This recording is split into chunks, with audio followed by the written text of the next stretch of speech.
Well, Reds, I was completely wrong about Mo Salah. I'll put my hands up to it. This week we're going to look at that amazing win in the Merseyside derby, 100-minute winner against Everton.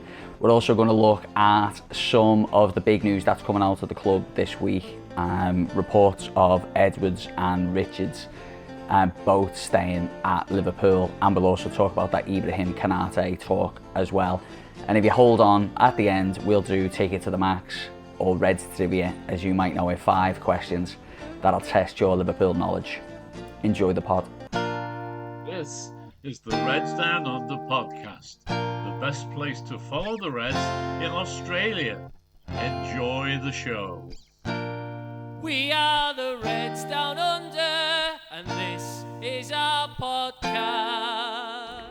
Now, Reds, before we get into it, don't forget to follow us at Reds Down Under Podcast on social media. That's where you get your chance to interact with us, tell us what you think, and we'll read your thoughts out on the pod as well. We've got Countdown to Kick-Off, which is our Premier League preview show, which is hosted by Harry. Comes out a couple of days before the Premier League game, and it gives you all your build-up and insight into that game and our thoughts on how it's going to go. But let's talk about the Merseyside derby, one of the biggest games of the season, any season, and with Everton feeling a little bit confident going into the game this week, it adds that extra little bit of zest, didn't it? Because I think there was a little bit of nervousness, a little bit of anxiety about Liverpool fans going into this game. And if Everton won, they would have went 2 points behind Liverpool. And as Curtis Jones said, that'd earmark a good season for Everton. It doesn't earmark a good season for Liverpool. And we all know what our hopes are this season, of finishing as high as third and finishing above Manchester United, Chelsea, Villa in those spots. But the game itself, Mo Salah, I said last week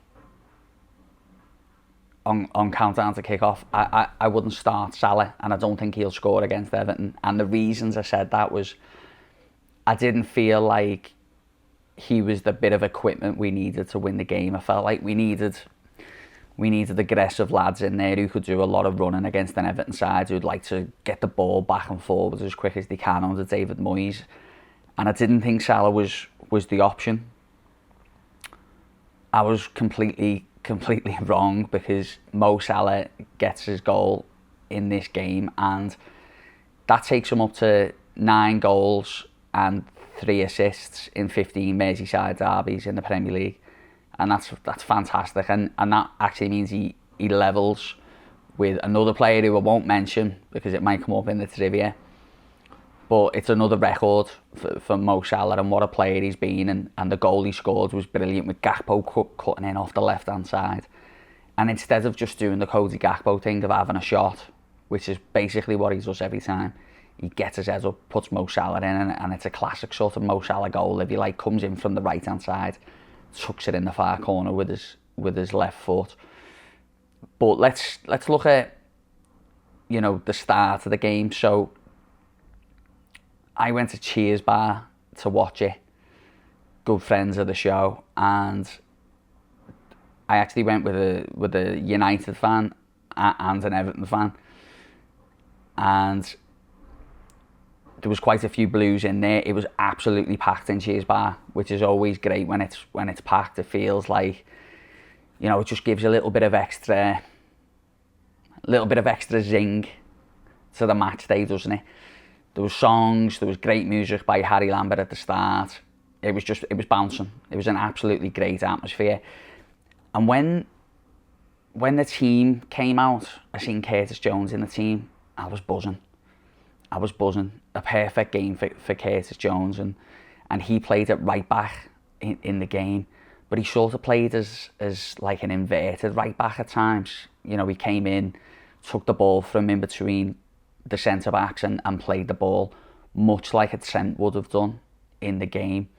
And I thought that was a really interesting tactic for the manager, because I thought that Everton's biggest threat was NDI, however you say it, on the left-hand side. And for the manager to say, no, you know what, I'm not just going to keep you out there, Curtis, I'm going to get you involved with the game as much as I can in the centre, I think was a big call. and I think it helped us control the ball a lot. I have to give credit to Everton here because, you know, Goodison Park was always rocking on Derby Day. And I know we can take the piss out of the tifo now, but the tifo I thought was great. I thought their tifo was really great, and they had that corner there where all the flags were going. It looked brilliant. It looked absolutely brilliant, and it's a shame really that the rest of the stadium couldn't get involved with that a bit more, because I think if they'd had another 20-25% of the stadium doing that, it would have increased the atmosphere even more. But I thought Everton started the better. I thought they looked like they fancied it. When they scored the disallowed goal for offside though, all the Everton fans jumping up, screaming, running around. I mean, acting like arseholes, but like exactly like we did when we scored. When the goal gets disallowed and then Liverpool go up the other end, as I say, Gakpo slides in Mo Salah. There's not a better feeling than when a team scored a goal and it gets disallowed and you go up the other end and score. The place went absolutely bonkers, and I think there's a video of me somewhere on social media going absolutely bonkers. What have we got on here? There's loads to talk about, isn't there? Mamardashvili got that knock on his knee, and I didn't actually see it in the game, but it looks like he's had a really deep gash in his knee, and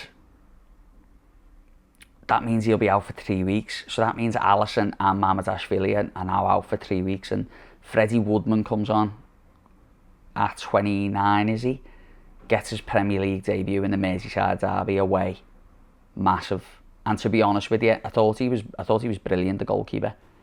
I thought he was absolutely brilliant. He was solid. He had that moment where the ball came over and him and Van Dijk sort of get caught a little bit, and he just headers the ball over the striker and then just chips it out to Robbo. No problems at all. I thought there was one moment where the ball come in and he sort of flapped at it a little bit. He got lucky. But I thought he was really solid, and to be honest, I think a big confidence booster, because I think he's going to be the goalkeeper now for the rest of the season. Now, Liverpool score in the 100th minute. There was 11 minutes added on, and Liverpool scored in the 100th minute. And the funny thing about it was, even though we weren't great in the game, you always sort of felt like that could happen. And it's a Liverpool thing, isn't it? I think it's that, you know, we talk about it on the podcast, but there is a romance to being a Liverpool fan. And even late on in that game, you're thinking, we'll get one more chance here. We'll get one more chance, and we did. Virgil van Dijk puts it in. 100th minute of the game, 90 plus 10, absolutely gorgeous. And it's the sixth time Liverpool have scored a 90 plus minute winner against Everton since the Premier League started. And you know, you can almost feel Everton are expecting something to come. They're expecting something to happen. And I think that plays massively into the psyche for both teams. But Virgil van Dijk, I think it was a big gain to see his leadership. I thought he was pretty solid, Virgil van Dijk, and we've questioned his leadership skills this season. But when you see his performance in a game like that against Everton, he was solid. He was dictating play from the back, and obviously he scores the winner. So absolute kudos to the big man for that. And you know, we named our podcast, you know, last week, you know, Merseyside is red, and Everton came out with the line that, you know, the city's ours, is what they were saying. And when they scored the goal, he goes over to the Everton fans. It was NGI, whatever, scored, and he goes over to the Everton fans and he's like, you know, the city's ours. We built this city. And then Liverpool go and win the game and remind them who actually built the city, because it's definitely Liverpool Football Club, from a football perspective. So absolutely amazing. absolutely loved it. I loved seeing the reactions. I loved the Frimpong video where after we scored the goal, the Everton fans are throwing plastic bottles on the pitch. Frimpong goes to pick one up and looks like he's going to throw it Jamie Carragher style back into the crowd, and he doesn't. He just tosses it on the floor. Just fucking wind them up. Love it. Absolutely love it. And it puts Liverpool in a really decent position to go after the top 3 positions. We play big games coming up. We play Palace this weekend. Then we play Manchester United, and what a game that's going to be, because, you know, look, I don't really determine our season, the success of our season, on whether we finish above Man United. I really don't. But it could have, I think it'll have a big effect with inside the club morally, that we finish above Manchester United. It might have a say in the transfer window when we're looking at players, because I think there will be some players who both clubs are interested in, and one of them will be, you know, Wharton from Crystal Palace. I think it does have an effect, and I think for Liverpool to finish behind 2 teams who have been pretty great this season, actually, I think Manchester City and Arsenal, to finish in behind them and say, okay, look, we weren't competing with them this season, but we were the best of the rest. I think will be a really good thing for the football club. So let's see what happens. And next week, before the Manchester United game, we've got Curtis on, my mate, who's been on before. He's a big Man United fan, but he talks a lot of sense. So we'll get him on next week as well. Bits of news coming out of the club. So we've heard from pretty reliable journalists that Michael Edwards and Richard Hughes will both be at the club after the summer. There was talks that both of them might leave. Michael Edwards, I think a big part of him coming back to Liverpool was that the club were going to go and, you know, buy a second club, and there was going to be a multi-club model, and he would be a big part of that. And I think, you know, there's been a couple of clubs, hasn't there, who we've looked at. I think Bordeaux were one, were they? And there was a Spanish one as well. I can't remember who that was. But that hasn't quite came to fruition, but it looks like Michael Edwards is happy to stay. Maybe something like that's still in the pipeline for the future for the club. Maybe that's why they're raising the ticket prices, so they can afford an extra club. But Richard Hughes as well, who's been strongly linked with Saudi, he's going to be staying on as well. And, you know, I think consistency at the top sort of structure of your football network within a club is so important. And, you know, yes, the manager will have a say on the players that come in, no doubt. You know, I think the players who came in the summer would have been players earmarked by Arne Slot, but when it comes to bringing in players and moving players on, Edwards and Hughes are really sort of I'd say the decision makers there at the club, and it's going to be a big transfer window for Liverpool, no doubt. And, you know, I was looking at a list of players who could leave. Obviously Salah's gone, Robbo's gone, McAllister could go, and I wouldn't be surprised if he goes, if we can get the money for him. You know, Joey Gomez, you know, he might want to go and try and play as much football as he can in his remaining years. Curtis Jones is another player suggested to go. So I think it's going to be a big transfer market for Liverpool. I think that you know, you might see 3 or 4 players who would be expected to come in to the first team. You know, Diamande from Leipzig is a player suggested to come in and replace Salah, or certainly create an option up there. And I think we definitely need a centre midfielder. I think we'll go out and get a left back, probably a young left back who can play in the squad. I think at centre back we should be solid. Should Konate sign? We'll talk more about that in a minute. And with Ekitike, you know, he might be out up until October, November, or maybe even longer.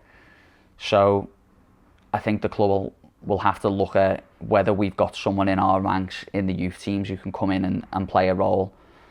But if not, Liverpool will probably have to go and sign another centre forward, which will be interesting to see what sort of player they go for. Would they go for an experienced player who's coming towards the end of the career but could give them a year in there? And I know some people have said Lewandowski.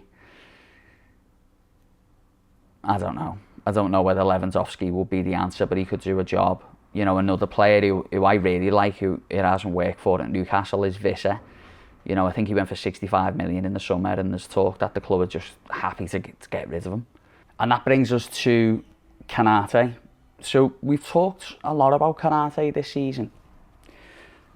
I think for obvious reasons. I think one of the things has been his contract, one of the things has been his performance, and I think quite rightfully, I think he's been slated for a lot of his performances this season.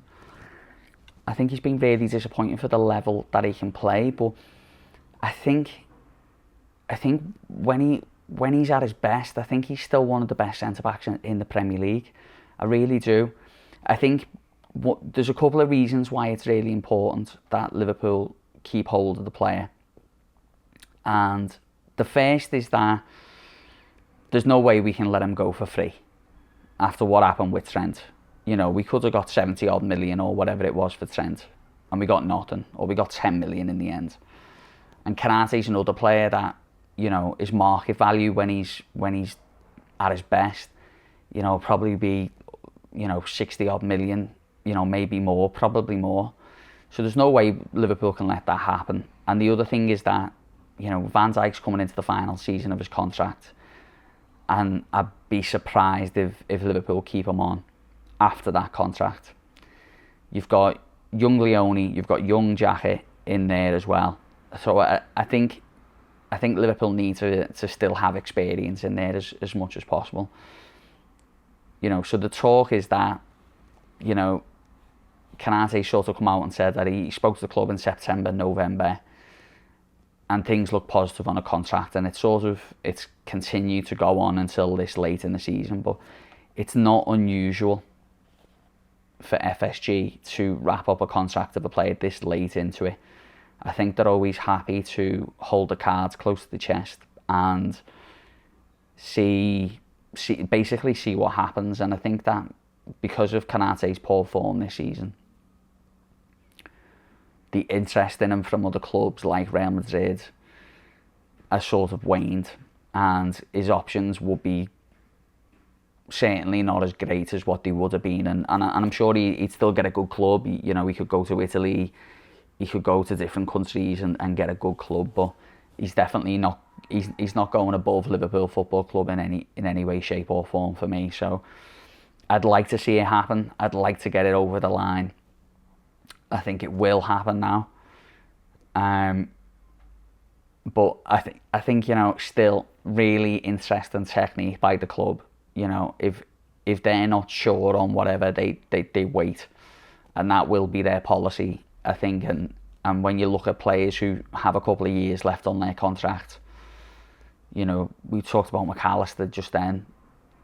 He could be a player that Liverpool don't sell but keep in the squad. And you know, we talk about players running contracts down. I think in a funny way Liverpool do the same thing. They run players' contracts down and they see what's available in the market at the time. So if Ibu stays, I'll be happy. Do I think he's a nailed-on starter for next season? Absolutely not. I think, as I say, Leone and Xhaka, these are two players who will be expecting to play football next season. So it'll be interesting to see how Ibu's position is affected in that. Right, that's all the news this week. I don't think we've got anything else to cover. So let's do a little bit of Take It to the Max.